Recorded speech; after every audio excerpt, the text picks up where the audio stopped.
Hi, and welcome to Mobility Matters, a series of interviews highlighting the importance of mobility in Tarrant County.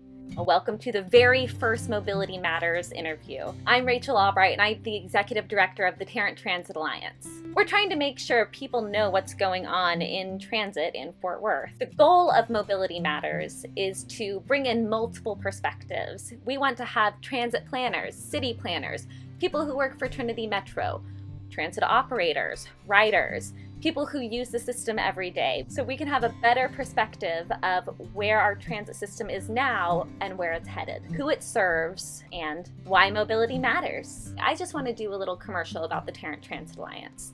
We're a coalition of individuals, businesses, people in and around Tarrant County who care about transit. We believe in an improved transit system. We educate through series like our transit academies. We advocate to local groups. And by the way, if you want us to come and speak to your group, click on the link below. We've been doing a lot during this pandemic, including a mask campaign for our transit operators. We've managed to bring in over 500 hand-sewn masks from members of the community. We also fundraised to have an ice cream thank you to our transit operators that happened on Giving Tuesday. So thank you everybody who contributed. And we're going to have more of these interview series. So please subscribe to our channel, sign up for our newsletter, follow us on Facebook, follow us on Instagram or Twitter. The first person we're interviewing for Mobility Matters is Chad Edwards. Now, Chad Edwards works for the city of Fort Worth, and I'm really excited to have him as a guest. You know, TTA actually started in 2017 when a group went to city council asking that they increase transit funding. While that didn't happen, what the city did do is reorganize their city staff. They brought in Nelson and Nygaard to do another transit master plan, and they hired Chad. We wanted to know a little bit more about this Transit Moves Fort Worth master plan, where it is today, and how the pandemic has affected all of this. Before we bring in our guest, I would love to thank Hewitt Zollers. Hewitt Zollers sponsored this Mobility Matters interview, and if you are interested in sponsoring, you can too. So in a little bit, we'll have a commercial from Hewitt Zollers, but I would like to go ahead and introduce Chad Edwards. My name is Chad Edwards. I Assistant Director in Transportation and Public Works for the City of Fort Worth. My working title is Regional Mobility and Innovation Officer. So there's a lot that goes into that. A majority of my work most recently has been with the transit plan and trying to develop a vision for the city for transit. For those who aren't familiar with the Transit Moves Fort Worth plan, can you tell us a little bit about what that is? The plan itself was really a result of the city wanting to take a larger role in the development of transit within the city. Trinity Metro had, at the time, was focusing on the completion of TexRail. That was a good time for Trinity Metro and the city to really kind of come together and figure out, all right, what's the next steps here? What else needs to be done? The routes themselves haven't necessarily been wholesale reviewed for decades.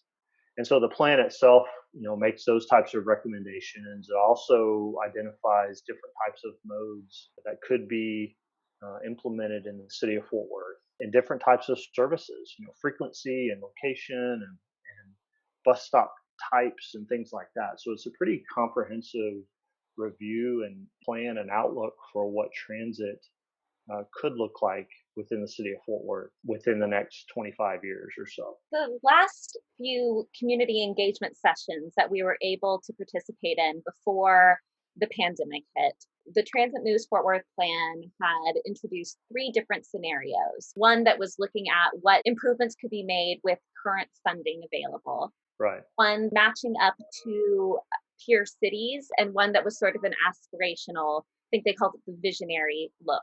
And I know that right. the Transit Alliance is really lobbying for that visionary scenario. Can Right. you tell us a little bit about these scenarios and where we are now? In November of 2019, we had put out the 3 scenarios. As you mentioned, a majority of the people responding wanted a visionary city, which makes complete sense. We need to get moving forward, and we need to kind of have stretch goals there to see how we can improve the transit system and bring more economic development to the city of Fort Worth. I had started public meetings, I guess it was in March, and then they were abruptly cut off because of the pandemic, unfortunately. But I think we got some good feedback from the people that participated in those meetings. And then we had some meetings with Tarrant Trans Alliance, and then we had some technical advisory team meetings where I think we have landed is, we want to be that visionary city. And the city council is going to have to review this at some point. We're really trying to figure out how do we include those future modes in the long range plan, and that includes bus rapid transit and light rail. Where light rail is a very expensive mode, and the funding that we currently have for transit doesn't necessarily cover that type of mode. We want to make sure that we don't take it off the table should funding change over time. And so that's still the idea, is that there's an opportunity for us to work our way into light rail over time should the funding scenario changes. I think many of us here in Fort Worth and Tarrant County, we're pretty familiar with light rail, especially when we look at the DART system. Right. Can you tell us a little bit about what bus rapid transit is, how it's different, and then the difference in cost? So sizes are a little bit different. So carrying capacity is a little bit different. Where light rail has obviously rail on the ground, there's also an electric component of that, which is the overhead catenary and electrical substations and things like that have to be accounted for along the entire corridor. The right of way is very similar, that's needed. So that cross section is very similar. You probably need about 60 feet or so for both of those. The cost, though, that goes into that is significantly different. So where light rail, with all of components that are necessary for light rail, runs roughly $110 million per mile, and on the BRT side, runs probably about $30 million a mile. Some other differences: the LRT vehicles can hold more people, and the buses, obviously a little bit smaller. You can get 60-foot buses, have about 60 people seating capacity there. You would have to run more buses to still kind of keep that same capacity that you would have on the light rail side. However, it's a little bit more flexible because you don't have to run that many buses if you don't have that number of people who are using the system yet. So you can kind of grow into that demand there. So is bus rapid transit just another bus line? No, no, no, no, not at all. Bus rapid transit is very similar to light rail. You have fewer stops. It's high speed. It's in its dedicated corridor, just like light rail. Essentially, all you do is you take out the rail and put in regular roadway there for the bus to run in. It's less expensive than light rail. It's more flexible, and it'll provide a very similar level of service that you could get with light rail. I think what really stops people, unfortunately, is the bus part of bus rapid transit. And whatever people's preconceived notions are about the bus, it's important to remember that a BRT is more like light rail than it is like your regular local bus. What we're trying to do is take a mode that is being implemented across the country. The Health Line in Cleveland, LA Metro has the Orange Line, Houston Metro is working on a BRT, and they have light rail, they have buses. City of Waco is working on a BRT corridor. The BRT corridor that we're talking about would be the first in North Texas. It's a really high quality, fast, reliable transit system. What are the next steps for the Transit Moves Fort Worth plan? We know that the city will be considering their budget for 2021 in the next few months. With that, there's a lot of unknowns because of the pandemic. I think I heard that sales tax is down by something like 40%. Right. So, what is the process moving forward with the Transit Moves Fort Worth plan? That's been part of the challenge and part of the discussion that is ongoing right now about how do you fund this. I still need to communicate to the council what the plan is. They've heard bits and pieces and updates from time to time, but I don't think they've had an opportunity to fully comprehend what the plan as a whole is just yet. We have cost estimates for both a plan that has BRT and a plan that has light rail. It's pretty significant difference, and that's where the council is really going to have to understand what are the needs, what are the wants, how do we get there, and then we just really got to get a sense of what this impact is financially, so that there can be a better understanding of how we're going to help fund this. Trinity Metro being funded with sales tax as well, they're challenged. Do they ever get back to the levels they had back last year? And if they do, how long does it take to get there? Does it take a year? Does it take 2 years? What is the price difference between the light rail plan and the bus rapid transit plan? So the light rail plan over the next 25 years is about $6.1 billion. With the BRT plan, it's 2.8 billion.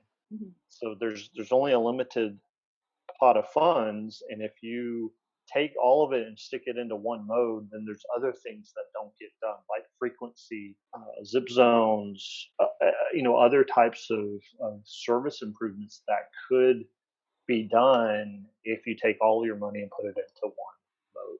I'm not against light rail by any means.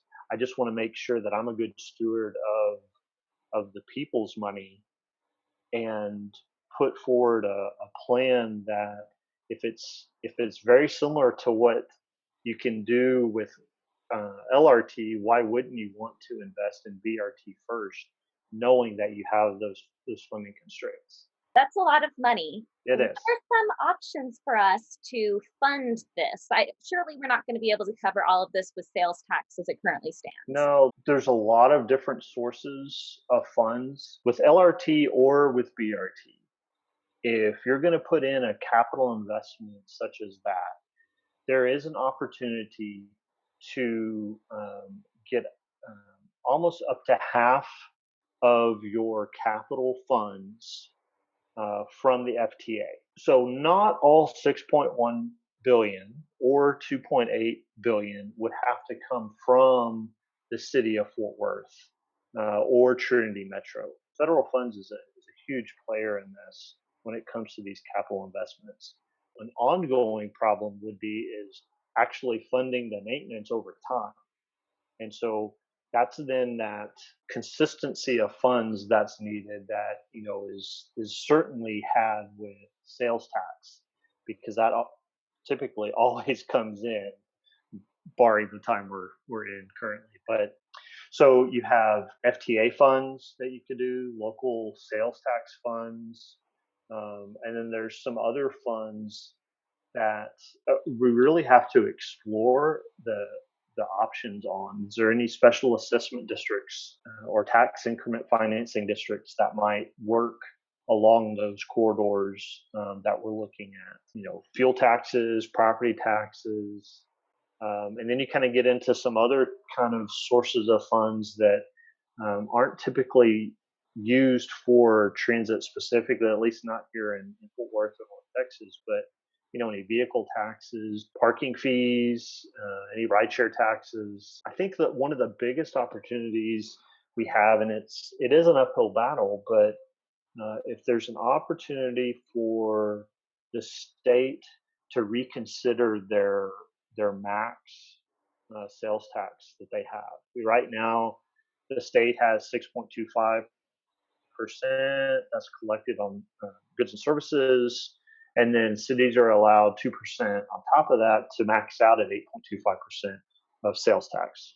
So if there's an opportunity for us as a region to go to Austin and talk to the legislature in the next legislative session that says some transit authorities need more funds. So let's make that opportunity to increase funds for some of these areas by half a percent. Then Trinity Metro can then level out at 1%. And then where we have spent, the city of Fort Worth has spent that other half cent on a crime control district. Maybe that's an opportunity for the city of Dallas and those cities on the eastern side of the region to say, hey, we really like that idea of a crime control district. We just don't have the capacity to do that. I think it's a win-win for the region to be able to level up, if you will, and even up a lot of these investments that we have in transit. You know, I've read some articles stating that this pandemic is going to be the end of urban density and the end of people living downtown or in multifamily units, and everybody's going to move to the suburbs so that they can socially distance all the time. Humans are a social type of animal, and so I don't know that you're going to get an exodus from the cities out to the suburbs. It may not be financially feasible for a lot of people. It may not be what they want. I just don't see that people are going to completely abandon the density and the urban life because of all of the things that it has going for it for a suburban life. You don't have to have a car. I mean, you can walk everywhere. Your health is improved. Stress may be down a little bit. Just accessibility to restaurants and other services. There may be some of it, but I don't think it'll be long term. And I think that the cities will come back, pretty strong in the future because we're going to get a handle on this virus. It'll be something that you got to watch out for, like other types of diseases, but it's not going to completely dismantle the current living situations that we have. What benefits, what good has come from your time in pandemic that you'd like to see extended? I think it has to do with kind of work environments based on a lot of the work that we do.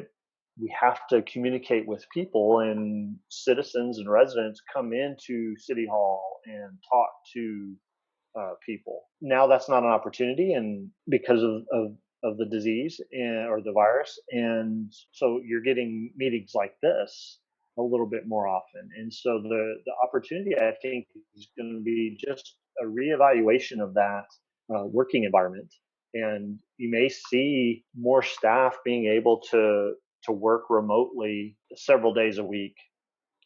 So then that helps with air quality as far as commuting. That helps with space requirements, say at City Hall. We'll see what happens as far as the transit system and the roadway system and how all of that ultimately pans out. And then understanding that, well, maybe you don't have to work 8 to 5. Maybe there's alternative times to be able to commute to get to the office for whatever purposes that you have. It's really hard to tell on what all the benefits might come out of this long term. But I know there's a lot of discussions about lessons learned on our end at the city on, all right, how are you guys handling this, and what would you like to see carried forward? Well, Chad, thank you so much for your time. That's all I have.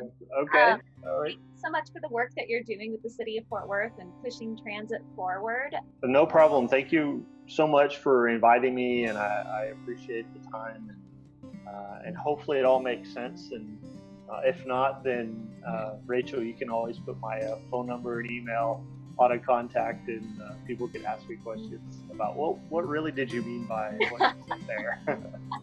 Perfect. I'll do just that. Okay, great. Now, this is my first video series, so if you want to leave a comment below about who you'd like to hear from next, please do so now.